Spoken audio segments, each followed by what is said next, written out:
একবার ভাবুন, সকাল 5টার সময় আপনার অ্যালার্ম বেজে উঠেছে আর আপনি ঘুম থেকে উঠে আপনার দিন শুরু করার আগেই ক্লান্ত অনুভব করছেন। আপনি অনেক তাড়াহুড়ো করে রেডি হয়ে কোনো রকম ভাবে ব্রেকফাস্ট করেন, লোকাল ট্রেনে ভিড়ের মধ্যে জার্নি করে অফিসে পৌঁছান, আর এরপরে সারাটা দিন কম্পিউটারের স্ক্রিনের সামনে বসে থাকেন। আর সন্ধ্যের সময় বাড়ি ফিরতে ফিরতে আপনি এত বেশি ক্লান্ত হয়ে যান যে এরপরে আর আপনার নিজের সম্পর্কে চিন্তা করার ক্ষমতা থাকে না। সপ্তাহে 6 দিন আপনি রোবটের মতো কাজ করেন, আর বাকি একদিন ওই ক্লান্তি দূর করতে গিয়ে আপনার পার হয়ে যায়। আর এটাই কি ওই জীবন, যে জীবন পাওয়ার স্বপ্ন আপনি ছোটবেলা থেকে দেখতেন? নাকি এটা হলো কেবলমাত্র একটি মিডল ক্লাস স্ক্রিপ্ট যা আমাদেরকে ছোট থেকেই শেখানো হয়েছে? অর্থাৎ চাকরি করো, ইএমআই পেমেন্ট করো, সন্তানদের পড়াশোনা করাও, আর যখন আপনি একটু ফ্রি হবেন ততদিনে আপনার বয়স পার হয়ে যাবে। কিন্তু এই সবকিছু এমন কেন হয়? এর কারণ হলো বেশিরভাগ মিডল ক্লাস ভারতীয় নিজের সারাটা জীবন পরিশ্রম করার পরেও ধনী হতে পারে না। তাহলে এটা কি কেবলমাত্র ভাগ্যের খেলা, নাকি আমাদের ছোট থেকে যাই কিছু শেখানো হয়েছে সেটাই হলো এর পিছনের আসল কারণ? তাহলে বলি, মিডল ক্লাস ভারতীয়দের ধনী হওয়ার কেবলমাত্র একটাই রাস্তা আছে, আর সেটা না কোনো লটারি, না কোনো পৈতৃক সম্পত্তি, আর না কোনো অর্গানাইজড সাকসেস স্টোরি। ওই রাস্তাটা হলো একদম সোজা, কিন্তু ওই রাস্তাটা মোটেও সহজ নয়। আর যখন আপনি এটা একবার বুঝতে পারবেন, তখন আপনার চিন্তা, আপনার সিদ্ধান্ত এবং আপনার সম্পূর্ণ জীবন বদলে যাবে। তো চলুন শুরু করা যাক। Point number 1, middle class trap. Middle class trap জিনিসটা কি? সহজভাবে বললে এটা হলো একটা লাইফ স্ক্রিপ্ট যেটা আমাদেরকে ছোট থেকেই শিখিয়ে দেওয়া হয়। অর্থাৎ পড়াশোনা করো, ভালো চাকরি জোগাড় করো, ইএমআই পরিশোধ করো, আর ধীরে ধীরে জীবন পার করে দাও। আর এই স্ক্রিপ্টটা আমাদের ব্রেনে এমন ভাবে বসে গেছে যে আমরা কখনোই এর বিরুদ্ধে কোনো প্রশ্ন করি না। যদিও সত্যিটা হলো, ভারতের একটি সাধারণ মিডল ক্লাসের স্যালারি প্রতি বছরে 8 থেকে 10% বাড়ে। অন্যদিকে ইনফ্লুয়েন্স অনেকবার 12 থেকে 13% পর্যন্ত বেড়ে যায়। অর্থাৎ আপনার রোজগার সবসময় আপনার খরচের থেকে কমই থাকবে, আর এই গ্যাপ প্রতি বছরে বেড়ে চলবে। একটি রিপোর্ট থেকে জানা যায়, আজ 60% মিডল ক্লাস মানুষের কাছে ইমার্জেন্সিতে কেবলমাত্র 3 মাস পর্যন্ত খরচ করার মতো টাকা থাকে। অর্থাৎ যদি এদের চাকরি চলে যায়, তাহলে মাত্র 3 মাস পরেই এদের জীবন সংকটে পড়ে যাবে। চলুন এটাকে একটি ছোট্ট উদাহরণের সাহায্যে আপনাদেরকে বলি। রাজেশ নামের একটি ছেলে কলকাতাতে থাকে। সে ইঞ্জিনিয়ারিং এর চাকরি করে, কিন্তু প্রতি মাসে যখন রাজেশ স্যালারি পায়, সবার প্রথমে রাজেশের স্যালারি থেকে 25,000 টাকা হোম লোন ইএমআই কেটে নেওয়া হয়, 8,000 টাকা গাড়ির ইএমআই কেটে নেওয়া হয়, এরপরে সন্তানদের স্কুলের ফি, এরপরে পেট্রোল, ইলেকট্রিক বিল এবং ফ্যামিলির খরচ। এই সমস্ত খরচ করার পরে মাসের শেষে রাজেশের কাছে কোনো টাকাই বেঁচে থাকে না। আর এটা কেবলমাত্র এই রাজেশের গল্প নয়, এটা আজ লাখো ভারতীয় মিডল ক্লাস পরিবারের গল্প। আর এখন প্রশ্ন হলো, যদি আপনি প্রতি মাসে কেবল বেঁচে থাকার জন্য কাজ করছেন, তাহলে আপনি ধনী কিভাবে হবেন? আর এটাকেই বলা হয় মিডল ক্লাস ট্র্যাপ। অর্থাৎ আপনি যত টাকা রোজগার করেন, ঠিক তত টাকাই আপনি খরচ করছেন, আর আপনার কাছে যে টাকা বেঁচে থাকে সেটাও মূল্য বৃদ্ধি শেষ করে দিচ্ছে। আর এই জালটাই আপনাকে সারা জীবন টাকার জন্য কাজ করতে বাধ্য করে। আর এই জাল থেকে বেরিয়ে আসার কেবলমাত্র একটাই রাস্তা আছে, যেটা আমরা ভিডিওর পরবর্তী পার্টে জানবো। পয়েন্ট নাম্বার 2, সেভিংস এর পিছনের সত্যি। আমাদেরকে ছোট থেকে এটা শেখানো হয়েছে, তুমি যত টাকা রোজগার করবে তার মধ্যে থেকে কিছু টাকা সেভ করবে, কারণ সেটা ভবিষ্যতে কাজে আসবে। যদিও শুনতে এই উপদেশটা খুবই ভালো মনে হচ্ছে, কিন্তু বাস্তবে এটা আপনাকে কখনোই ধনী তৈরি করবে না। মিডল ক্লাস মানুষের জীবনের গোল্ডেন রুলস হলো এটাই, যে প্রতি মাসে খরচ কম করতে হবে, টাকাকে সেভ করতে হবে, আর ওই টাকা ফিক্সড ডিপোজিটে ইনভেস্ট করতে হবে। কিন্তু বাস্তবে এফডি থেকে ইন্টারেস্ট 5 থেকে 6% পাওয়া যায়, অন্যদিকে ইনফ্লুয়েন্স 6 থেকে 7% হয়। অর্থাৎ এফডিতে আপনার টাকা ইনভেস্ট করে আপনি প্রফিট নয়, বরং আপনি স্লো লস করছেন। এটা হলো অনেকটা এমন যে আপনি বালতিতে জল ভর্তি করছেন, কিন্তু বালতির নিচে ছোট্ট একটি ফুটো আছে, যে ফুটো দিয়ে ধীরে ধীরে সমস্ত জল বাইরে বেরিয়ে যাবে। বেশিরভাগ মানুষ মনে করে প্রথমে টাকা সেভ করে নেব, এরপরে আমি ইনভেস্ট করব।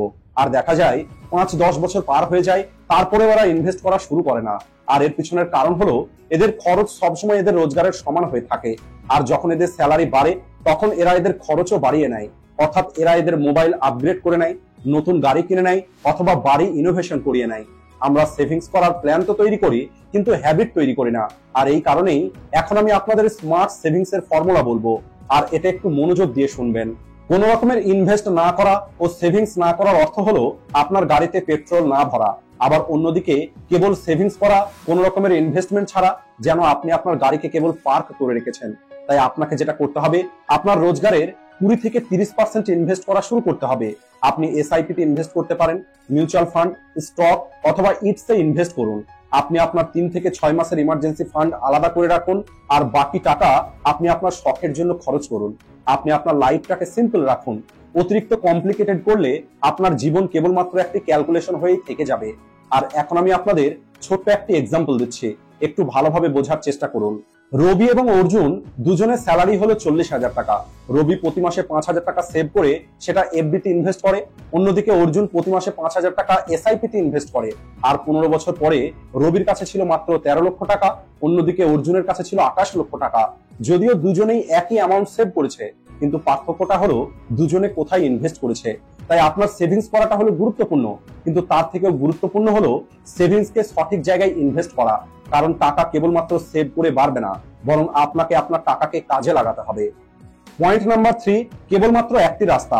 যদি আপনি একটি মিডল ক্লাস ভারতীয় হয়ে থাকেন, তাহলে বিশ্বাস করুন আপনার কাছে ধনী হবার কেবলমাত্র একটি রাস্তা আছে। সেটা হলো আপনি আপনার নিজের বিজনেস শুরু করুন, অথবা আপনি আপনার টাকাকে ইনভেস্ট করুন। কিন্তু মজাদার কথা হলো এই দুটো রাস্তাই একে অপরের সঙ্গে যুক্ত। দেখুন, মিডল ক্লাসদের সব থেকে বড় লিমিটেশন হলো যে এদের রোজগার হলো লিমিটেড। আপনি যত পরিশ্রমী করেন না কেন, চাকরির মধ্যে আপনার স্যালারি প্রতি বছরে কেবল 8 থেকে 10% বাড়বে, এর থেকে বেশি কখনোই বাড়বে না। অন্যদিকে ইনফ্লুয়েন্স 6 থেকে 7% প্রতি বছরে বাড়ে। অর্থাৎ আপনি যদি কেবলমাত্র চাকরি এবং সেভিংস এর উপরে নির্ভর করেন, তাহলে আপনার টাকা ইনফ্লুয়েন্সকে কখনোই বিট করতে পারবে না। আর এখানে যদি কথা বলা হয় বিজনেসের, তাহলে বিজনেসের মধ্যে টাকা রোজগার করার কোনো লিমিটেশন নেই। যদি আপনার আইডিয়া ভালো হয় আর আপনি সেটাকে ভালোভাবে এক্সিকিউশন করতে পারেন, তাহলে সেখানে আপনার অনেক বেশি গ্রোথ হতে পারে। কিন্তু এখানে আর একটি সত্যি হলো, বিজনেসের মধ্যে অনেক বেশি রিস্ক আছে। এখানে আপনাকে অনেক বেশি পরিশ্রম করতে হবে, আর শুরুর দিকে অসফলতার সম্ভাবনা অনেক বেশি থাকে। আর এই কারণে অনেক মানুষ বিজনেসকে অ্যাভয়েড করে। কিন্তু যারা লং টাইমে ওয়েলথ ক্রিয়েট করতে চায়, তাদের মধ্যে 90%-এরও বেশি মানুষ হয় নিজের কোনো বিজনেস করে অথবা অন্যের বিজনেসে ইনভেস্ট করে। আর দ্বিতীয় হলো ইনভেস্টমেন্ট। দেখুন, যদি আপনি বিজনেস করতে না পারেন, তাহলে আপনি আপনার টাকাকে অন্য কারোর বিজনেসে লাগাতে পারেন। Share market, mutual fund, real estate, এই সব কিছু হলো একটা বিজনেস। আর এখানে আপনি কেবল ওনার নয়, বরং শেয়ার হোল্ডার হতে পারেন। চলুন এটাকে একটি ছোট্ট উদাহরণের সাহায্যে বলি।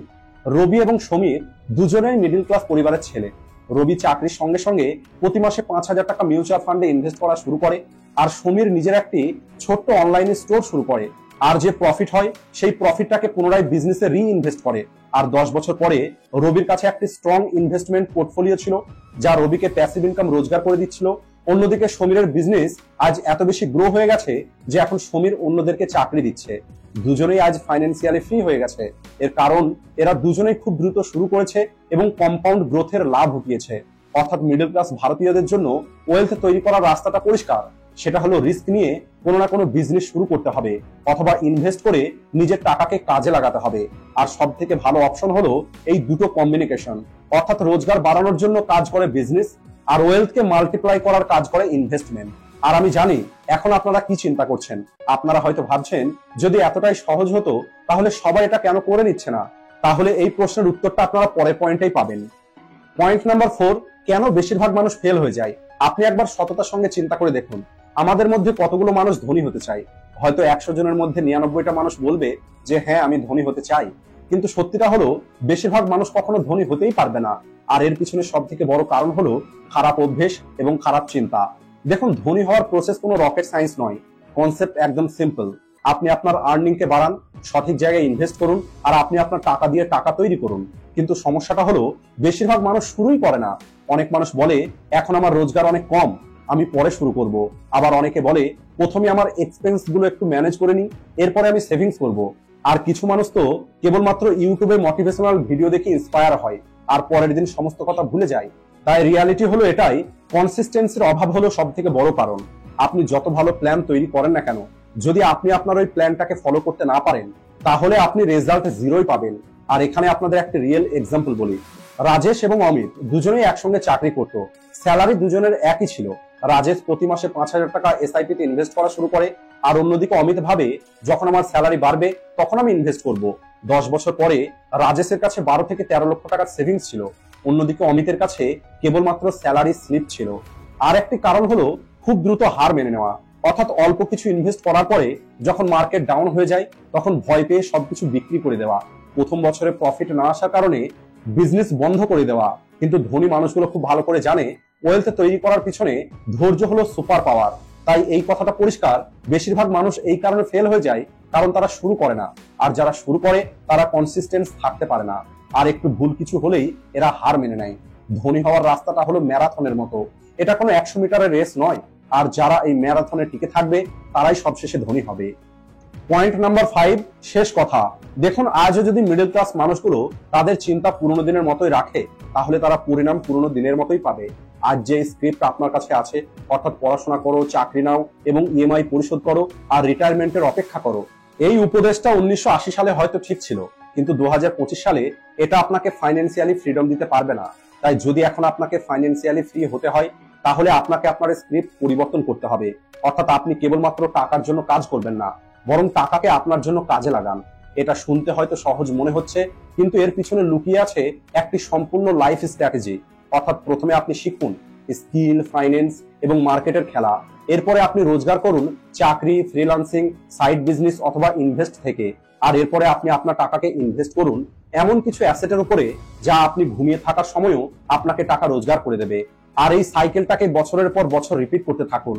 কারণ আমাদের দেশে মিডল ক্লাসে ধনী হবার কেবল একটাই রাস্তা আছে, আর সেটা হলো আপনি শিখুন, রোজগার করুন, ইনভেস্ট করুন এবং এই প্রসেসটাকে রিপিট করুন। তো বন্ধুরা, আজকের এই ভিডিওটি এই পর্যন্তই। ভিডিও ভালো লাগলে ভিডিওটিকে লাইক ও শেয়ার করতে ভুলবেন না। ভিডিওটি শেষ পর্যন্ত দেখার জন্য ধন্যবাদ।